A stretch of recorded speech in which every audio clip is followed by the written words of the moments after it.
Welcome back to another season of Under the Influence. This is our first episode of season 6, and so you're going to notice some changes. This episode, we talk a lot about the new things for the season, some of our new goals and new aspirations and new plans. And then we go into a topic about committing your future to God. What does that mean?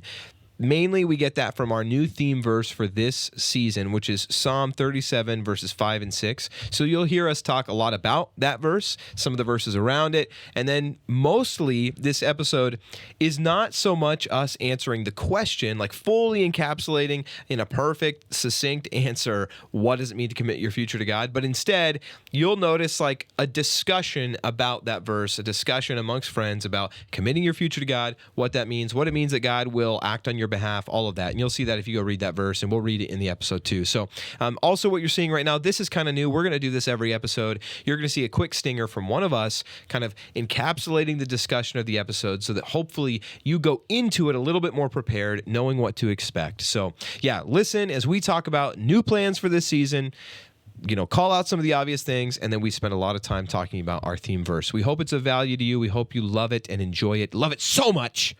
Okay. Enjoy the episode.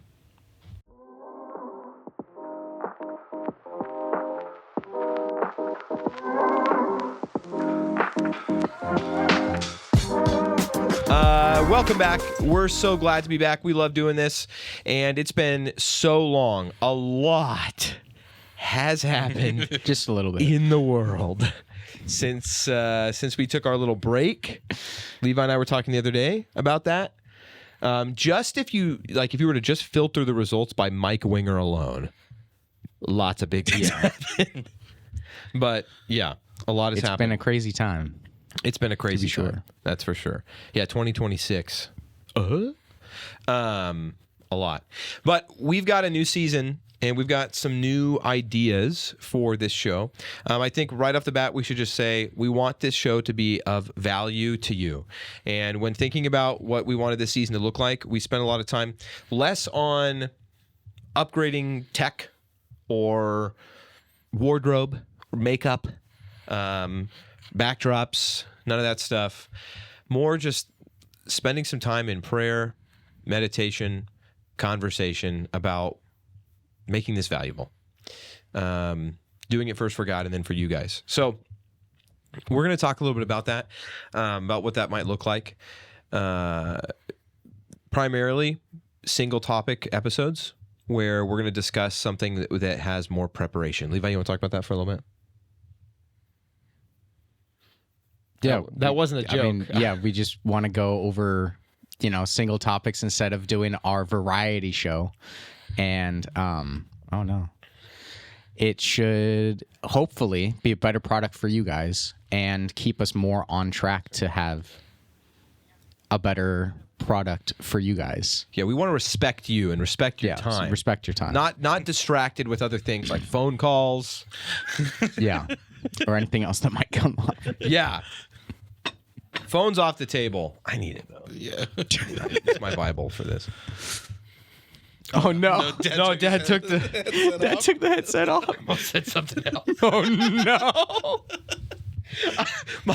I couldn't remember the word for headset. I was gonna say shirt. Oh no! Dad took his shirt off.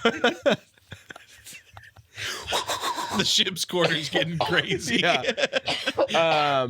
Yes, like Levi said, we want to respect you and make sure we're making something valuable for you. And so, yeah, we're gonna decide ahead of time, like with some significant, time ahead of time for everyone to think about, study the topic at hand, and be more prepared for discussions. And also, like he said, less of a variety show.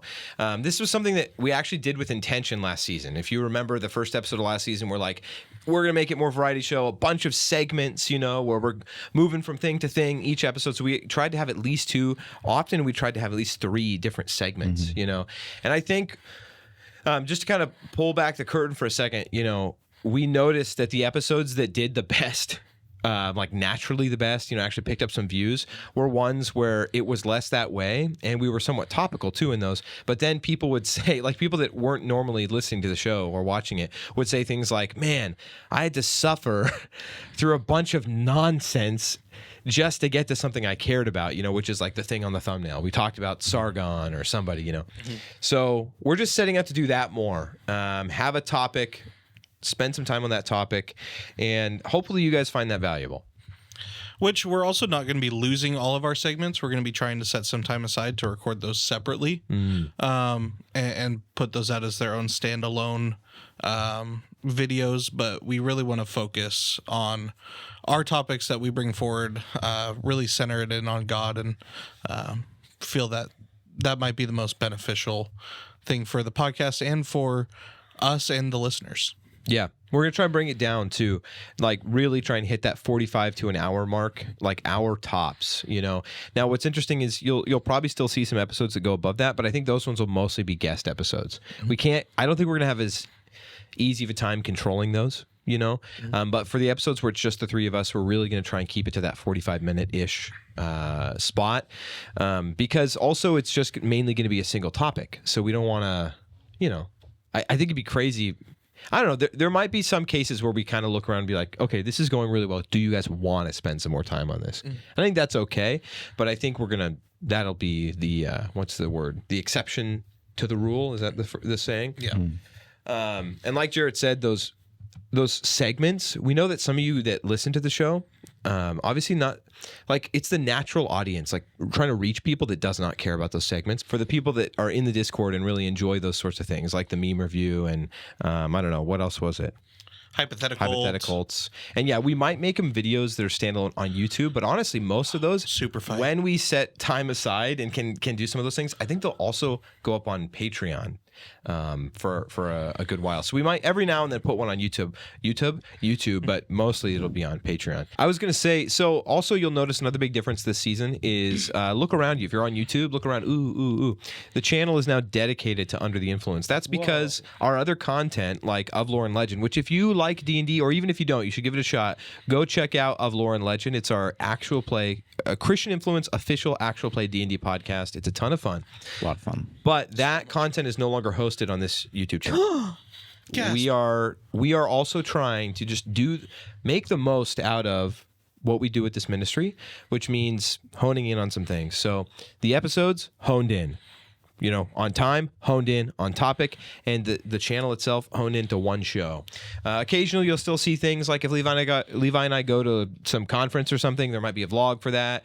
It'll be like UTI guys on the road or something, right? But it used to be a Christian Influence YouTube channel, and now this is the YouTube channel for this show. The hunt for Levi's napkins. The what? The hunt for Levi's napkins. Yeah, it's our parody version of the hunt for Red October, or whatever that movie's called. Is it Hunt for Red October or Hunt of? Hunt for the Red October. The hunt of the Red October. 4. Thank you, Shibs. Yeah. So you'll notice. No, I recognize that you said it, but I was trying to understand what this meant when he said this. I thought he was telling us you just hit 4 minutes. I was like, that doesn't make sense. But then that was me saying that it clicked what he said. Okay, so the channel is now dedicated to the show. So everything this season, we're really just trying to,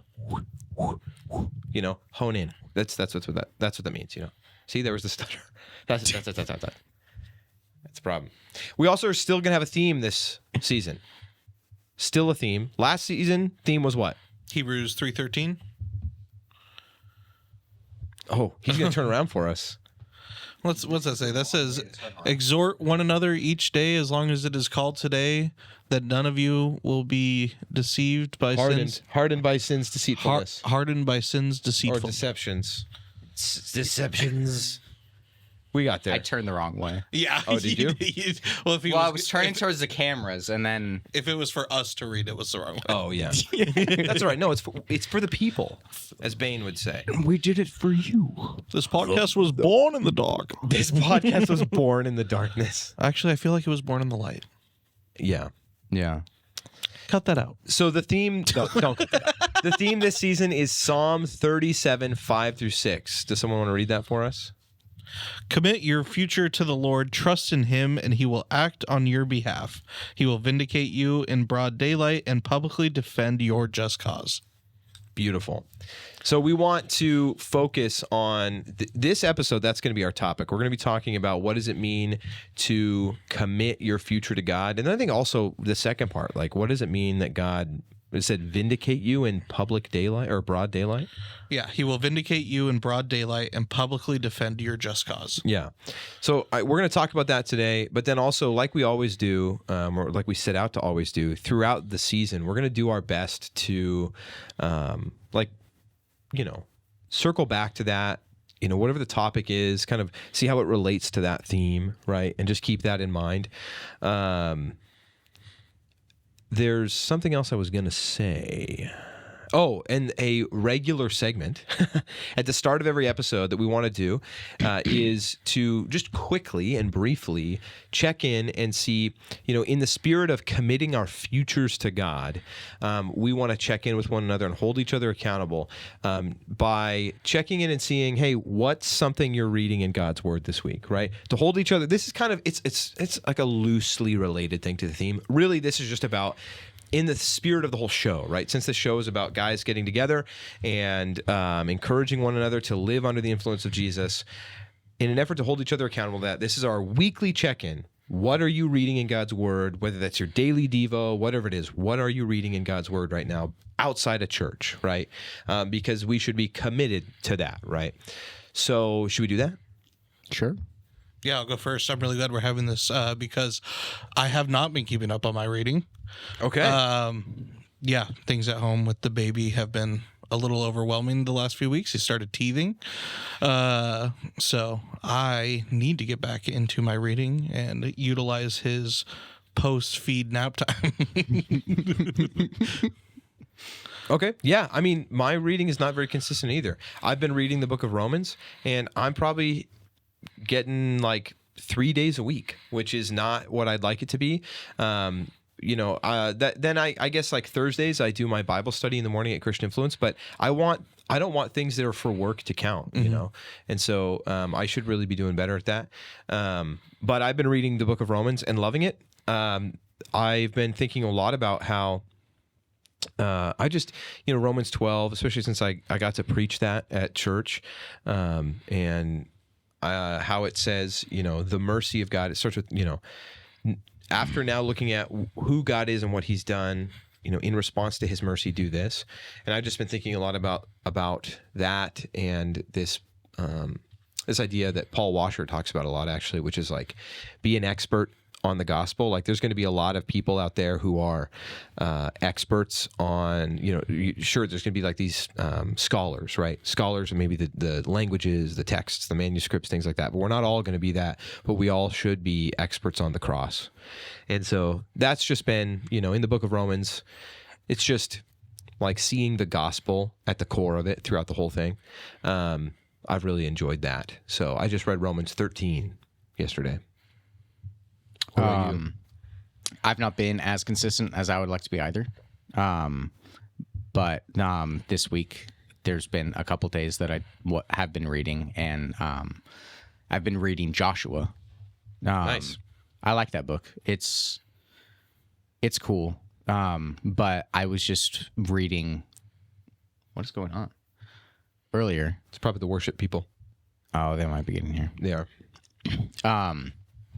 And it was just getting to the part where Rahab was taking in the spies, and her righteousness, as like viewed way later, the things that she had done were granted to her as righteousness. The things that she was doing in the time was noticing how God was so powerful in everything, and like telling them, hey, the Philistines, we're all quaking in our boots for the Jews to be coming here. Like, your God is so much more powerful than any of us and any of our God. We know all of our land, all that we are, is going to be laid before your guys' feet. So please do not trample upon me or my family's life. Like, that's all that I ask in like life for life. I tried to protect you guys So please just don't let us die. And they're just like, okay, we won't. As long as you get your entire family that you want to keep safe in your house, tie a scarlet scarf around the window. What's that word? Sill? Yeah. And then that's the only way. As long as that's there and as long as everybody stays inside that house, they won't be killed when everybody comes through. But it's just like we see later on, like they're all told to go through and kill everybody within the land. And at least, basically everybody, whenever they're going to a new town, they're like, hey, you got to like get these people off of your land that I'm giving you. And it was just cool that there was somebody there that was, hey, your God is real. This is all like massively powerful. And I'm not just afraid like everybody else is and want to just kill you for it. But I'm afraid and in awe with that fear of you and your God. And I'm going to submit myself to you and your God rather than in fear striking out like everybody else is. Yeah, I just thought that was interesting today. Yeah, that's the proper response to fear, right? Like true humility and submission. That's great. Yeah. So that's first instance of what we want to do every episode, which is for us a weekly check-in on what we're reading in our Bibles. I think I want to read Job again. Job again? Job's pretty good. I love Job. I feel like I know you love the book of Joshua because often when we've had conversations like this, you've been like, I was just recently reading the book of Joshua. Yeah, I keep going back to it. Yeah, that's cool. I actually, because of that, I think I told you this not that long ago, but because of that, I went and read the book of Joshua not that long ago because of you mentioning that. And so it's just before I started Romans, I went and I was like, I haven't read this in a very long time. And I read through it and loved it. Well, great. Cool. That's our plan. So follow along with us throughout this season, and we're going to do that. Now, boys, what does it mean to commit your future to God? We've been thinking about this for a couple weeks because we knew that this was the episode coming up. So I guess who wants to open this up? What have you been thinking about? What does it mean to commit your future to God? And then, after that, like, what does it mean that God will vindicate us in broad daylight and publicly defend our will, our just plans, right? Our just cause, yeah. The way I've been seeing it and the way that I can really think about it a lot has been that it's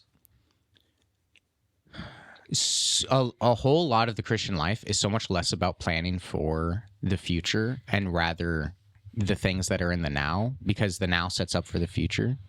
Because we're not promised tomorrow, we're promised today, but we still need to act as if tomorrow's going to happen, but it's not promised to us, if that makes sense. Mm-hmm. And something that's just been coming up more and more recently, and something that I've been more dwelling on is how we are not like the sacrifices in the Old Testament, but our bodies are living sacrifices. And something that Matt's been saying, our pastor, has been like, he brought it up a long time ago, but the important thing is with a living sacrifice is that a living sacrifice can crawl off the altar at any time that it wants, but we need to be staying on that altar of self-sacrifice and devoting everything that we have to God. And I think in a lot of those ways, if we're living each moment in planning it for God, like living the moments for God, we will be planning that future, like maintaining what we have now for God. Because it's, we're told, I can't remember where it is, but what we do in the dark will be brought out in the light. And also the things that are done in the light will be tested in the darkness. Done in the dark will be tested in the light? Yeah, done in the dark will be tested into the light. And something like that. But everything will be brought to light that is happening now. But like, if you're doing everything now that is right, it can't be brought into the light as bad. And when we're doing things in the light where we do have accountability for it. When there's time of not, then we won't. But it's just like planning your future for lost my train of thought. In planning for that future by doing things now for God, and not just, it's not about in the future I'm going to be doing these things, in the future I'm going to be changing these ways, in the future I'm going to be doing those things for God, but doing the things right now, because we don't know what God is going to be giving us in the future to do, because our plans should be able to be changed by God with whatever he needs us to be doing in the future. So if we're doing well with the things that he has given us now, when he does give us the things in the future to do, we will be prepared to make those changes, because we've already been sacrificing of that for him. And it's not the things that we're doing right now for ourselves, but for him anyway. So if he does take those things away, we can take those other things without ever having lost anything ourselves, because none of the things that we were a part of or doing were our own to begin with. Yes, it's, if I'm understanding you correctly, you're saying like one way in which we commit our futures to God is by committing our present to God. Like, is that kind of what you're saying? Like, yeah. And because that's what we know. Like, we're not promised tomorrow, so by doing it now, we're by committing ourselves to God now, if anything changes, because we don't know what's going to happen in the future, those things can be taken or given, and it'll still be the same in a way, because it's not living for ourselves. We're already living that out for God. Yeah. Yeah, it's like if you go back the verse before, trust in the Lord and do what is right. So like that's the present. Yeah. Right. In verse 4, trust in the Lord and do what is right. Settle in the land and maintain your integrity. So integrity being like consistently doing the right thing regardless of who sees it. Then you will take delight in the Lord, and he will answer your prayers. And then it says, commit your future to the Lord. Trust in him, and he'll act on your behalf. He'll vindicate you in broad daylight and publicly defend your just cause. Just cause, not just cause. Wait patiently for the Lord. Wait confidently for him. Do not fret over the apparent success of a sinner, a man who carries out wicked schemes. So, like, yeah, a lot of this about future is also saying now, right? Trust in the Lord and do what is right. Start with now, and then, but there still is something, right, about the future, right? So like, it's like, I think that's the right first step, right? Like to commit your future to God.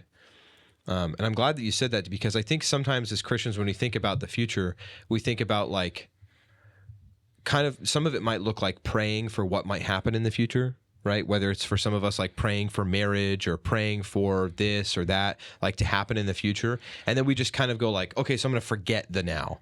I'm just going to like keep hoping for that. I'm committing my future to you, God, whatever, I think this would be best for you to give me. I want that to happen in the future. But then we kind of like forget about the now. So I think that's good, right? Like make our now consistent with what the future should be, rather than also putting things off to the future. Yeah, that's good. Yeah, because this life is building us for heaven, right? When I look at it like committing your future, I think it also plays a lot into like what you do. Thinking about it as you have to listen in prayer and be open to feeling that spirit when it hits you, because a lot of times you don't know what it is you want to do. I mean, before you came into ministry and the youth pastor and all that, like you never thought you would be doing any of that, but that call came onto your heart, Yeah. And that's sometimes it's the scariest thing that you want to do, or the thing that you think might not make sense, but if it's God's will, submit to that. Yeah. And that's what I like about this verse. It says, commit your future to the Lord, trust in him, and he will act on your behalf. The things that you need will be provided to you if you're acting in God's will. one thing that kind of like when you're going, oh, I want to get married in the future. Like, I think that's what I want. Please, like, I commit to you, Lord. Like, one thing about this verse, I think a lot is like how many of us out there have done the conditional prayers, you know, like, oh, if you give me this, I'll spread your word to everyone I know. I'll follow you forever. Like, I think that's the scary part of this is when you're committing for the wrong reason, you're committing for yourself and you're not realizing that it's not God's will. I feel like that's a part of what loses a lot of people's faith because they're looking at the wrong thing. Why I love this is because it says right up front, commit to the Lord and trust in him and he will act on your behalf. So the conditionals go out the way. It's you're living for God, and God will give you everything you need to do what he wants you to do. And like acting on someone's behalf is like, I'm going to do things for you. Right. So like when, you know, I don't like to just use marriage or whatever's the example all the time, but like, it's just one of the things that's easiest for me to think about, but it can be anything. But when I was dating Perry, it was this like, I really believed, you know, if this is not what you want, God, then just take her from me because I do want you more. And I think that should be our prayer in everything every day, though. You know, whatever it is, the thing we want is just saying, you know, if I'm committing my future to the Lord, like you just said, saying, I just want whatever it is you want, God. And I want my future to look the way that you want it to look because you are great. And you're amazing, and everything good comes from you. And then if that's, like Levi was saying, if that's your goal, then you're acting in that in the present now. Like, God, I just am going to do all the things that you want me to do now and trust that the future's in your hands and that, like, the best, like, whatever the future looks like that is best, like, that's what you're going to do. And and he promises, right? He's like, I'll act on your behalf. And I think, like, when... it makes me think of like when my dad would say things like, hey, you messed up, but hey, if you know, like maybe I acted out in a way or something, or maybe not my dad, maybe like Cyrus, my youth pastor, like if I did something stupid, you know, and I was acting in an inappropriate way as a kid, and he's like, hey, you know, that's not okay. And I'm like, yeah, well, and then I say something like, yeah, well, but this happened and these people are being mean to me. He goes, okay, well, just tell me that. Like, I'll stick up for you. I'll act on your behalf, you know?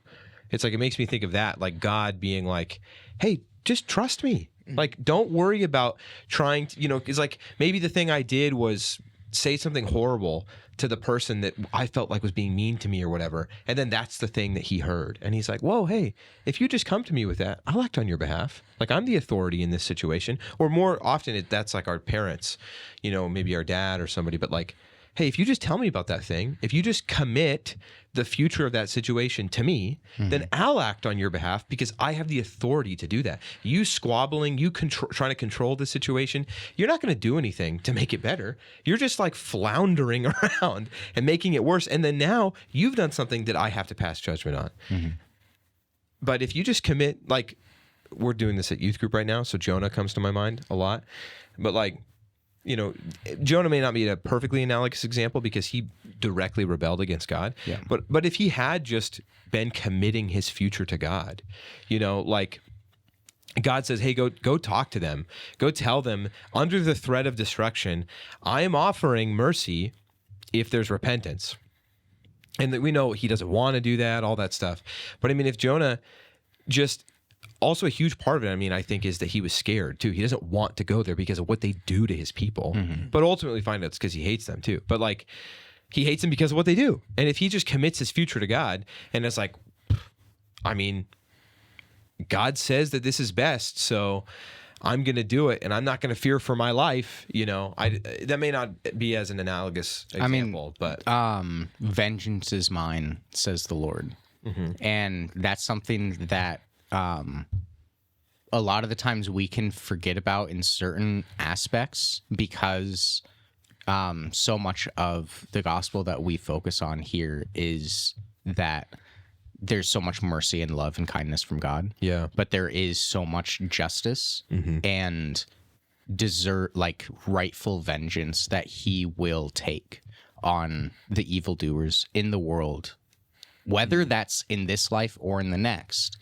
Vengeance will be had on everybody that does not submit to him. Yeah. And so part of that, like going to Cyrus because he's going to be the one to have your back, going to God instead of trying to take action against people, where if you're trying to take action against people, odds are you're probably going to be going too far with it. Yeah.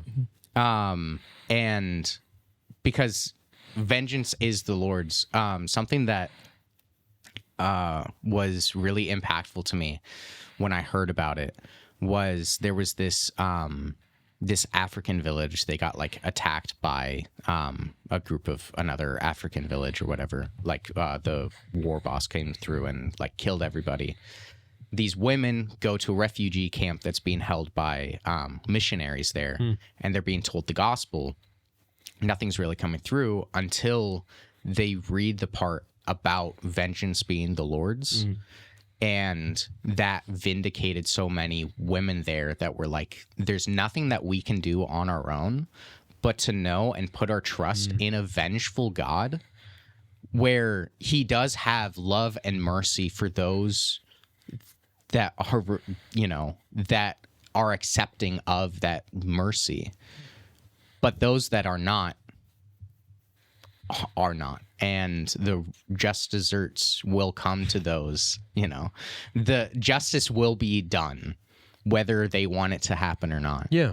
And like putting our faith that God will be the one to do all of those things, planning on God taking out vengeance against people, not trying to do anything to drag other people down, offering them their salvation, but ultimately knowing that if they do reject you or hate you or do anything against you, that they will be punished by God if they choose not to accept the free gift of salvation that's being offered to them.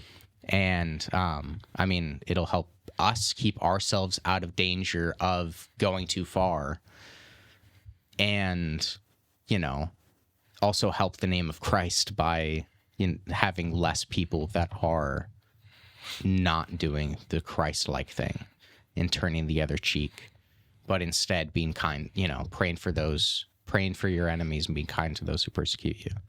I think it's really fitting that you bring up that vengeance is the Lord's, because what's surrounding a lot of this, right, is a conversation in this psalm about those who do evil being victorious or not, right? Like the fear of that, but instead do not fret over the apparent success of a sinner, right?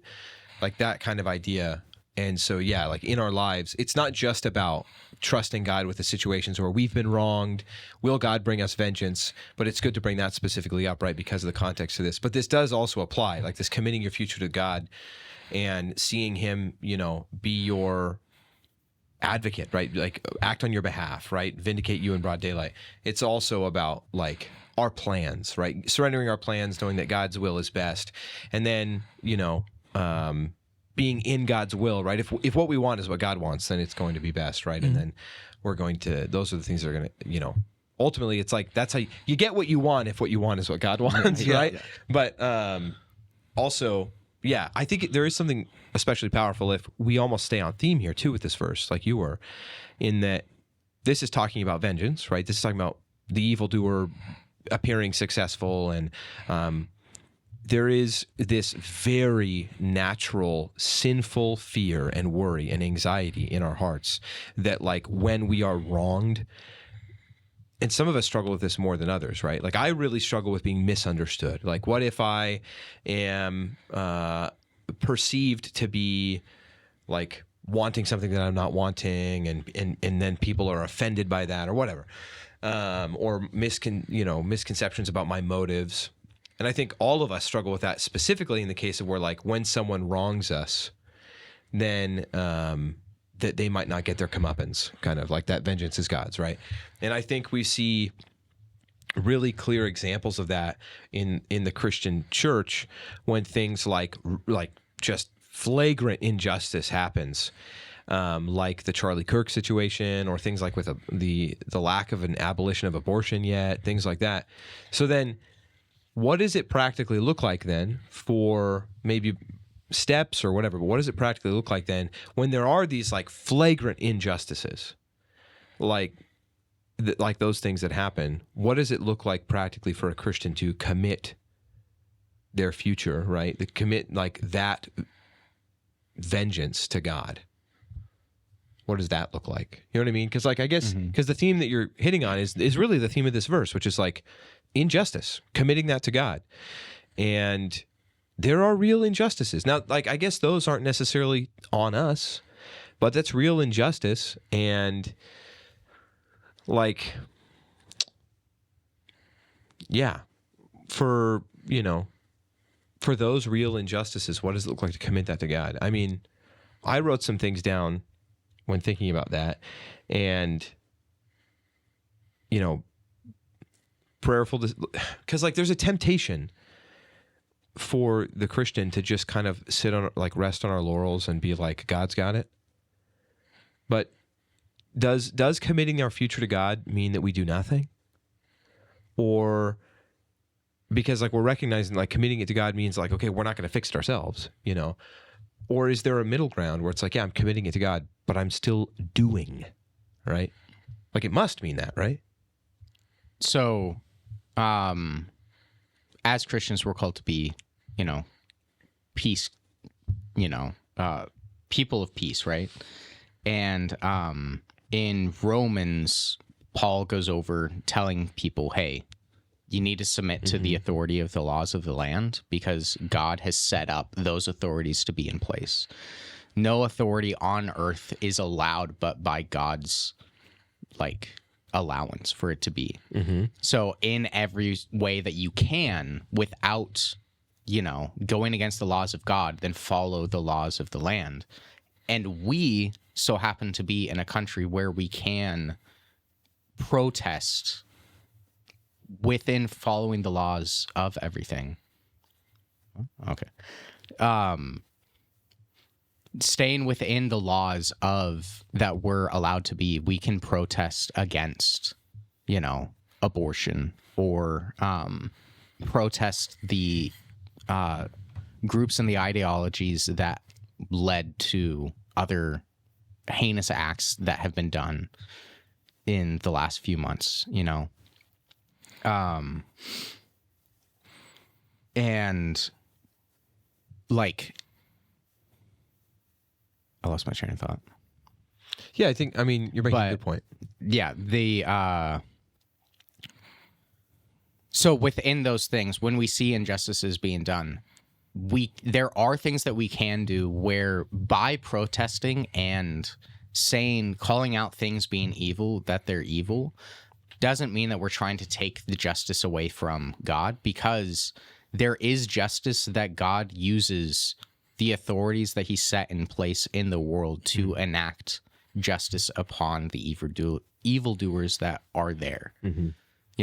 All the time God used the pagan nations to go in and take the Israelites into captivity for the evil things. Whenever they stopped following God, started doing despicable things, God would send someone, hey, you guys are doing the wrong thing. You need to stop. Things need to change. Please, please, please turn away from these things and return to God. They wouldn't go into exile until everything is so, so awful that all of the people turn back and go, God, please help us. We know now that what we were doing was really bad. Can we come back? And so God will use the authorities on earth to be able to enact justice on those that are doing the wrong thing. A lot of the time we see it with, at least within the Bible, a lot of the time it's used on to help discipline his people with loving correction.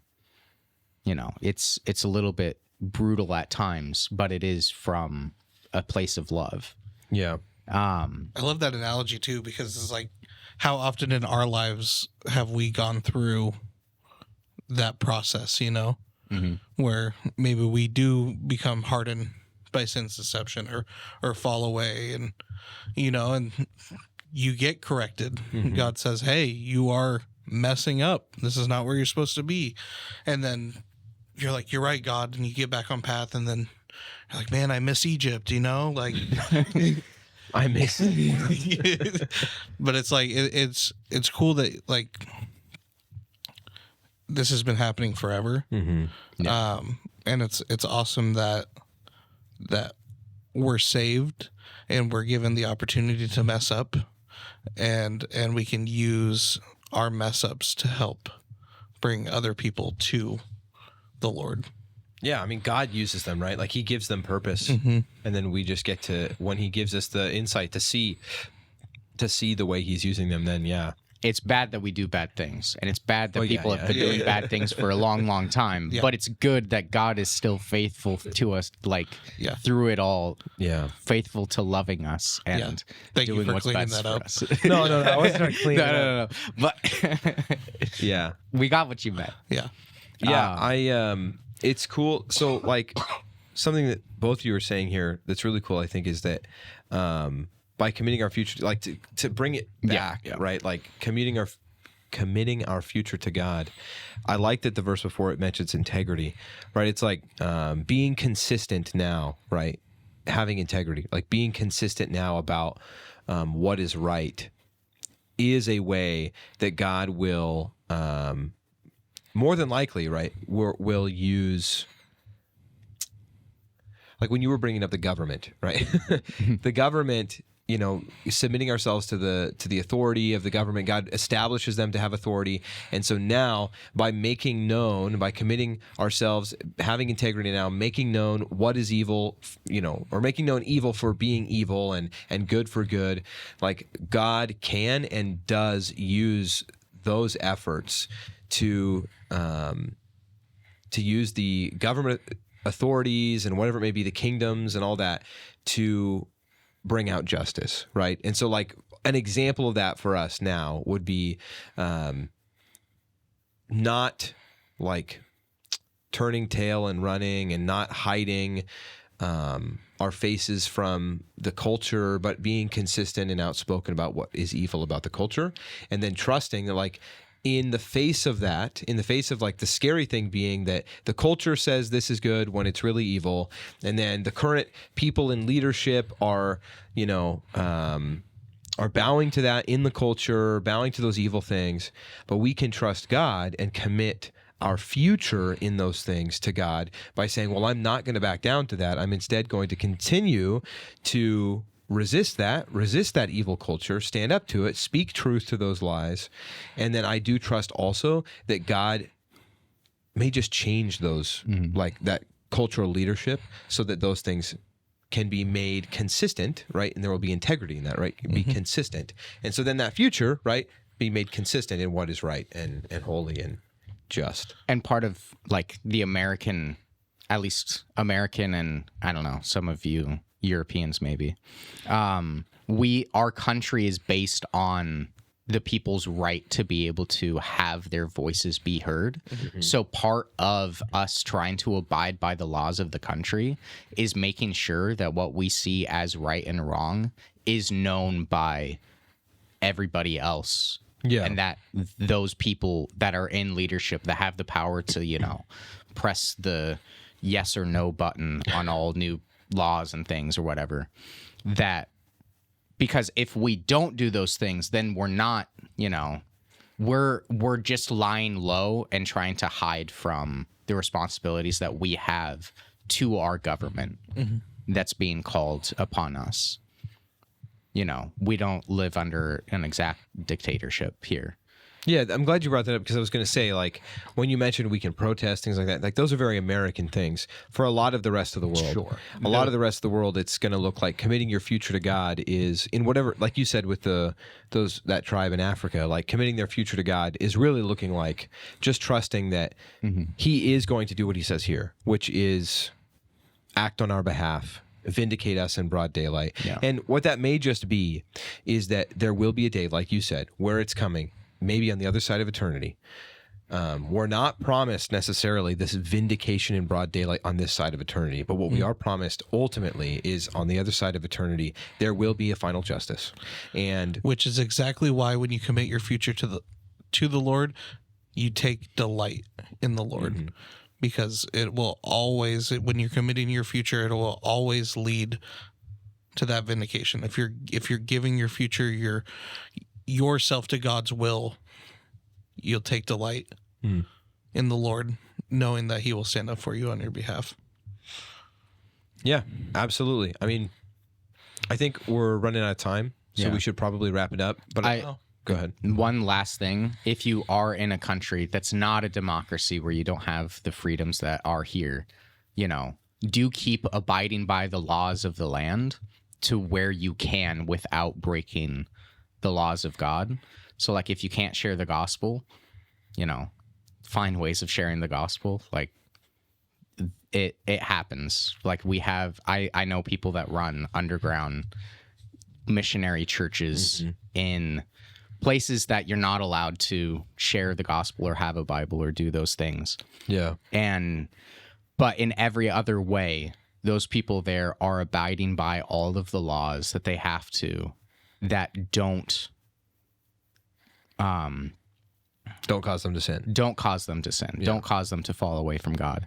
And that's what's really important, is that we do be people of peace and be seen as in every way right to those from the world, so that we can be the best witness of Christ and His love. And the only things that they can put us at fault for is our trust and love of Jesus Christ. Yeah, the only thing you want the world to be able to say that you're doing wrong is godliness. Yeah. Like like there's this temptation, I think this is just really American of us though, but there's this temptation for American Christians especially to lean more into the American sort of rebellion thing. Like we're rebels at heart, to be like, oh yeah, I want the world to hate everything I do. And what if, the world, like, when they see me do something, they're like, like just in conflict with it. But no. The only time that should be the case is when what we're doing is godliness and they hate godliness.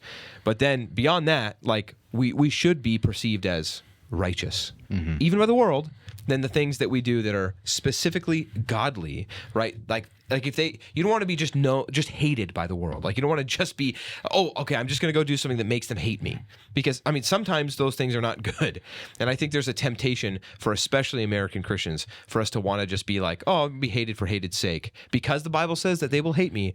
And so acting in a brash way is a big one, I think, especially online. Like I'm just going to act in a brash way by saying things that are technically true, but doing a really brash and rude and, obnoxious way. I see that on Christian Influence a lot, like all the time in the Discord. Some people that are saying things that are technically true, or they're like listing facts out maybe, but saying it in just such a way that it's like you can tell it's just for attention, the attention of the world, to get a rise out of the world, and it's to no effect, right? No.